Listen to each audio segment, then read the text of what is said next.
안녕하십니까. 조리직 공무원 위생관계법규를 강의하는 이청이라고 합니다. 반갑습니다.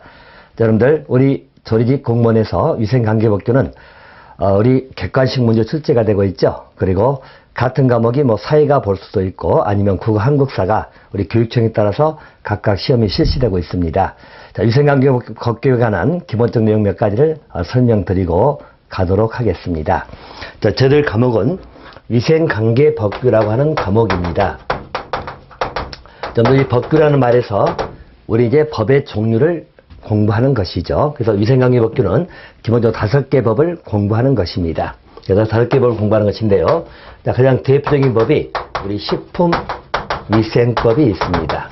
식품위생법을 공부할 것이고요. 또 한 가지는 우리 국민건강증진법이죠. 자, 국민건강증진법을 공부합니다. 자, 또 세 번째 법은 우리 영양관리에 관한 법입니다. 그래서 국민영양관리법이지요. 그래서 영양관리법을 공부할 것이고요. 또 한 가지는 우리 학교보건법을 공부합니다. 다섯 번째 법은 학교급식법을 공부한다. 이렇게 보시면 되겠어요. 그래서 위생관계법규는 이 5개 법을 공부하는 것입니다. 자, 그리고 우리 시험 자체가요, 객관식 문제 출제되고 20문항이 출제가 되고 있습니다. 그래서 위생관계법규는 객관식 문제로서 20문항이 출제가 되고 있고, 자, 지문 자체는 사지선다형이죠. 그래서 사지선택형이다 라고 보시면 되겠습니다.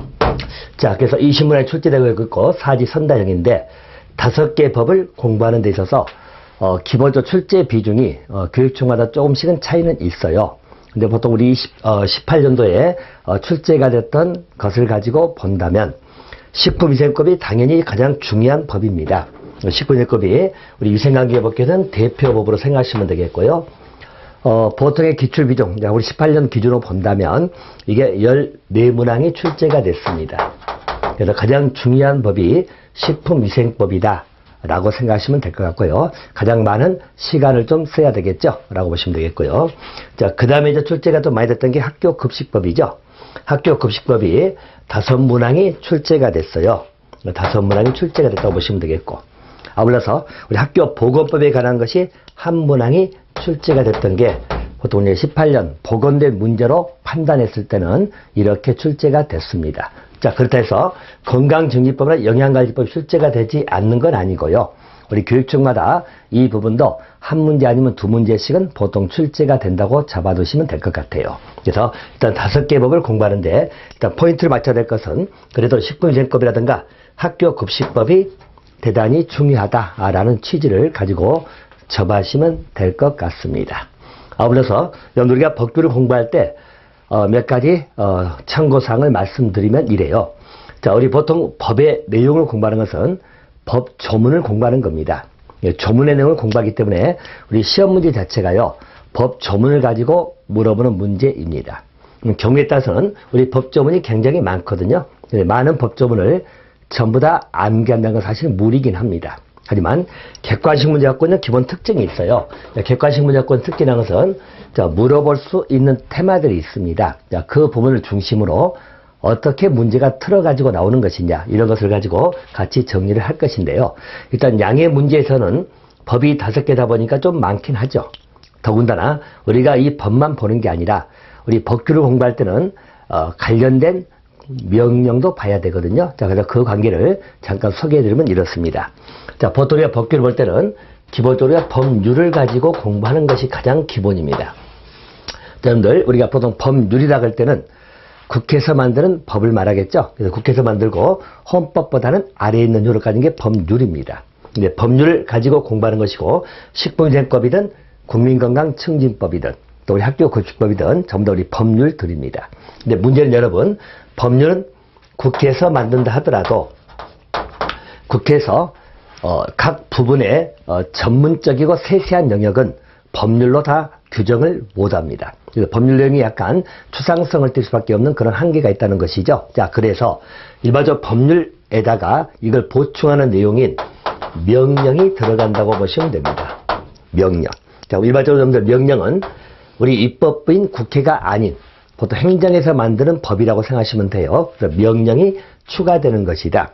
자, 그래서 이 명령이라고 하는 것은 여러분 이렇게 보시면 돼요. 자, 우리가 19제법이라는 법률이 만들어지면 그 다음에 19제법 시행령이 만들어집니다. 자, 이 시행령은 여러분 우리 대통령령으로 발령이 됩니다. 그래서 대통령령이다 라고 보시면 돼요.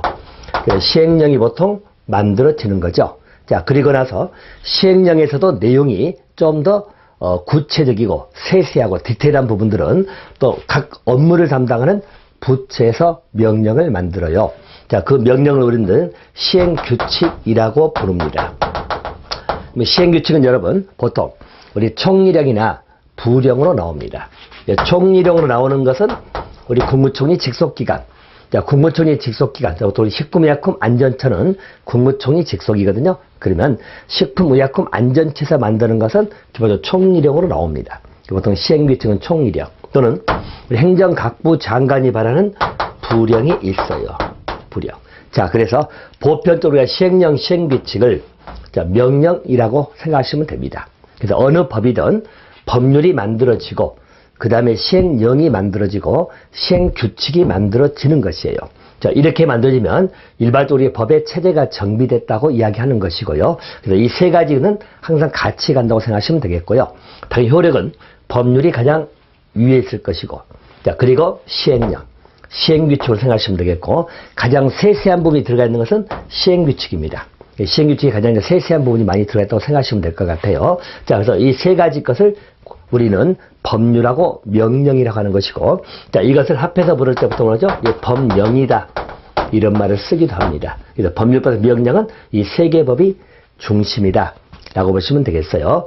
자, 그래서 우리가 공부할 때 일반적으로 법률을 공부하지만 관련된 내용인 시행령, 시행규칙을 같이 공부를 하셔야 돼요. 물론 시행령, 시행규칙이 워낙 세세한 부분까지 많다 보니까 이것을 완벽하게 우리가 다 정리하기는 좀 무리고요. 가장 관련되고 중요한 파트들은 꼭 놓치지 않고 같이 볼 것입니다. 교재 그 부분들은 전부 다 반영되어 있기 때문에 자, 교재를 가지면서 필요한 부분을 취합해 가지고 정리를 하시면 될 것 같다라고 보시면 되겠습니다. 또 경우에 따라서는 자, 일반적으로 우리 행정규칙이라고 불러지는 일명 훈령 같은 것이 있습니다.